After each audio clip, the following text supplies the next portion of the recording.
Nou 2:10 op die 20ste Mei Dinsdag. So, ek het nou hierdie sardines en olive oil salted added. Ja, het ek hier ingegooi.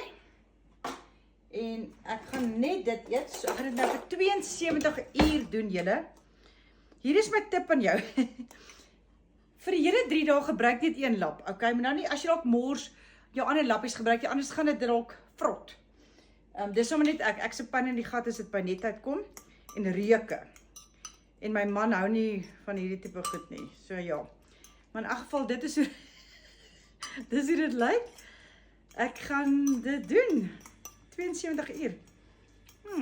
Kraakvars. Okay, eerste hapie, dan gaan hy.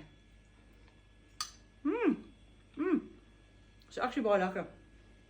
Okay, so dis die eerste een. Ek is nou op my tweede blikkie sardines vir die dag. Dis nou my aandete hierdie hele. Hierdie is nou die Lucky Star sardines smoked flavor.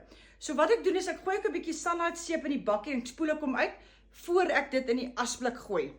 So far so good. Dis nou 7 uur. Ek hoop maar vanaand vroeg slaap hoor.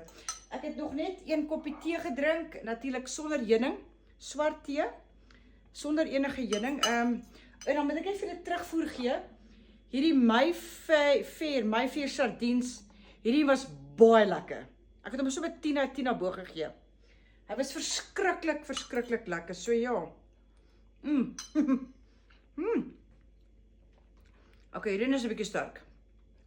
Hy is 'n bietjie sterk. Jo. Hierdie so ja. So volg my journey. Ek gaan vir julle verduidelik hoe ek voel en hoe dit gaan. Ja, julle moet 'n lekker aand hê. Cheers.